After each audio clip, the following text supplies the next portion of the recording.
सर्वांना शुभ प्रभात.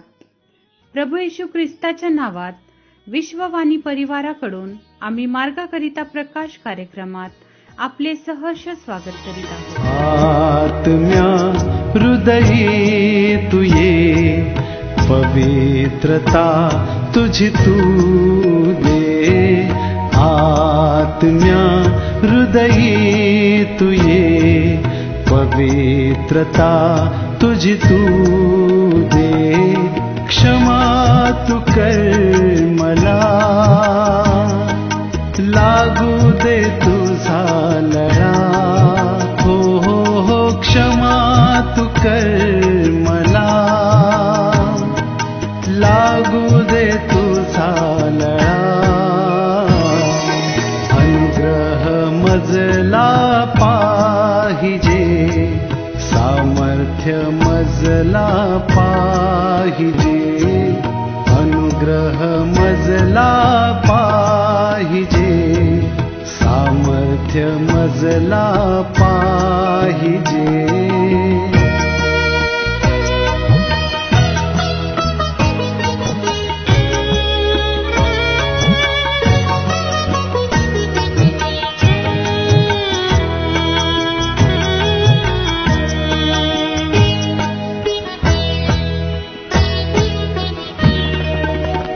चेतनेचा दीप हो, तू श्वास वायू रूप हो.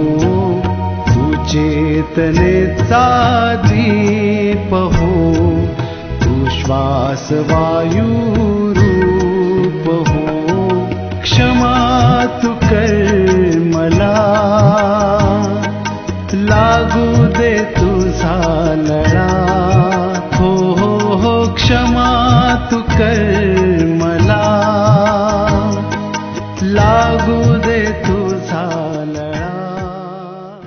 आजच्या मननाकरिता देवाचे वचन मार्क शुभवर्तमान अध्याय 8 वचने 22 ते 26. मार्क शुभवर्तमान अध्याय 8 वचने 22 ते 26. मग ते बेतसदा येथे आले, तेव्हा लोकांनी त्याचकडे एका आंधळ्याला आणले व आपण त्याला स्पर्श करावा अशी त्याच्याजवळ विनंती केली. तेव्हा त्याने त्या आंधळ्याचा हात धरून त्याला गावाबाहेर नेले आणि त्याच्या डोळ्यात थुंकून व त्याच्यावर हात ठेवून त्याला विचारिले, तुला काही दिसते काय? तो वर पाहून म्हणाला, मला माणसे दिसत आहेत असे वाटते, कारण ती मला झाडासारखी दिसत आहेत, तरी चालत आहेत. नंतर त्याने त्याच्या डोळ्यावर पुन्हा हात ठेवले, तेव्हा तो निरखून पाहू लागला आणि तो नीट झाला व सर्व वस्तू त्याला स्पष्ट दिसू लागल्या. मग त्याने त्याला त्याच्या घरी पाठविताना सांगितले की या गावात जाऊ देखील नको. देव बाप असलेली वचने आपणासाठी आशीर्वादित करो. श्रोते हो, प्रभू येशू ख्रिस्ताच्या मधुर नावामध्ये सर्वांना सलाम. आज आपण प्रभूचे वचन बघितले आहे. मार्क शुभवर्तमान 8 अध्याय वचने 22 ते 26. आणि या वचनांमध्ये आपण विशेष गोष्ट पाहतो की जेव्हा प्रभू येशू ख्रिस्त बेतसेदामधील एका आंधळ्या व्यक्तीला दृष्टिदान देतो, त्यावेळेस त्या आंधळ्या व्यक्तीची इच्छा होती की प्रभू येशू ख्रिस्त मला स्पर्श करावे. ज्या लोकांनी त्याच्याकडे आणले त्या लोकांची ही इच्छा होती की याला स्पर्श करून त्याला दृष्टिदान द्यावे. आणि ते कार्य त्या ठिकाणी घडलेले आहे. आपण पाहतो ज्यावेळेस प्रथम प्रभू येशू ख्रिस्ताने त्याला घेऊन आले आणि मग त्याला म्हणतो की तुला काही दिसते काय? आणि मग तो आंधळा व्यक्ती तो वर पाहून म्हणाला, मला माणसे दिसत आहेत असे वाटते, कारण ती मला झाडासारखी दिसत आहेत, तरी पण ती चालत आहेत. आणि मग प्रभू येशू ख्रिस्त पुन्हा मग नंतर 25व्या वचनामध्ये पाहतो की त्याने त्याच्या डोळ्यांवर पुन्हा हात ठेविले, तेव्हा त्याने निरखून पाहिले आणि तो बरा झाला व सर्व काही त्याला स्पष्ट दिसू लागले. आणि मग प्रभू येशू ख्रिस्त त्याला म्हणतो की पुन्हा काही दिसते का? तर मग तो सांगतो की मला परिपूर्णतेने स्पष्ट दिसत आहे, माझी दृष्टी मला परत आलेली आहे, तो असं सांगतोय.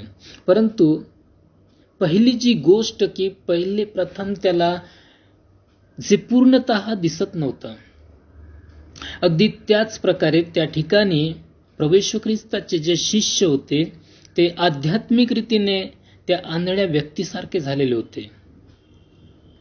प्रथम ते आत्मिक गोष्टींना ते समजू शकत नव्हते, समजण्यास असमर्थ होते. आपण तेच नाही तर आम्ही सर्वजण जे प्रभू येशू ख्रिस्तावर विश्वास ठेवतो, आम्ही त्या प्रकारचा आमचा विश्वास आहे की प्रभू येशू ख्रिस्त फक्त आरोग्य देणार आहे, तो आश्चर्यकार्य करणार आहे, तो भविष्यवाणी करणार आहे. परंतु आम्हाला एक महत्वाची गोष्ट लक्षात ठेवायचं आहे की प्रभू येशू ख्रिस्त हा आमचा महान परमेश्वर आहे. तो देवाचा एकुलता एक पुत्र, तो ख्रिस्त आहे आणि तोच आम्हाला सार्वकालिक जीवन देणारा आमचा परमेश्वर आहे. हे आम्ही समजावे. त्या ठिकाणी ही जी घटना झाली ते अधुरी ती घटना झालेली होती, जे त्याला पूर्णतः दिसलं नव्हतं. अगदी त्या प्रकारे आमचे जीवन पण आहे. आम्ही स्वतः प्रभू येशू ख्रिस्त आमचं महान परमेश्वर आमच्या संगती आहे, तरी पण आम्ही अर्ध्या विश्वासाने आम्ही त्याच्या जवळ जातो आहे. म्हणून एक महत्वाची गोष्ट सांगते की आम्ही त्याच्यावर खऱ्या विश्वासाने आम्ही आपलं जीवन व्यतीत करावे, ही देवाची इच्छा आहे. आपण प्रार्थना करूया. जिवंत कृपाळू देवाप्पा, आम्ही तुझ्या चरणात झुळतो आणि धन्यवाद देतो या सुंदर दिवसासाठी. प्रिय प्रभू, आज आम्ही प्रार्थना करतो त्या आंधळ्या व्यक्तीला प्रभू, ज्या वेळेस तू स्पर्श केलास त्याला अर्धी दृष्टी आली आणि मग त्यांनी पुन्हा तुझ्याकडे विनंती केली आणि पुन्हा प्रभू तू स्पर्श करून परिपूर्णतेने चंगाई दिलाय, तू दृष्टीदान दिलेलं आहे. आज प्रभू आमच्यामध्ये पुष्कळ जण आम्ही असे आहोत की प्रभू तू आम्हाला आमच्या संगती राहून आम्हाला सार्वकालिक जीवन देणारा आमचा परमेश्वर आहेस, परंतु तुझ्यावर खऱ्या विश्वासाने आम्ही येत नाही. आमचा अल्पविश्वास प्रभू तू घालवून टाक आणि विश्वास करणारे जीवन जगण्यास तू आम्हाला सहाय्य कर. प्रभू तुला धन्यवाद देतो आणि प्रार्थना येशू ख्रिस्ताच्या नावात मागतो, तू स्वीकार कर. आमेन. तू चेतनेचा दीप हो, तू श्वास वायू रूप हो. तू चेतनेचा दीप हो, तू श्वास वायू रूप हो. क्षमा तू कर मला, लागू दे तुझा लळा. हो हो हो, क्षमा तू कर मला, लागू दे तुझा लळा. आत्म्या हृदयी तू ये, पवित्रता तुझी तू दे. आत्म्या हृदयी तू ये, पवित्रता तुझी तू दे. आत्म्या हृदयी तू ये, पवित्रता तुझी तू दे.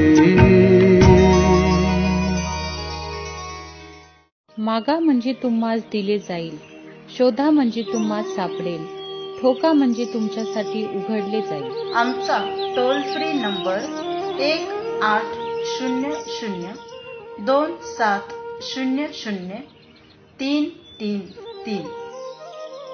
आम्ही आपणासाठी या नंबरवर प्रार्थना करण्यास उपलब्ध आहोत. धन्यवाद.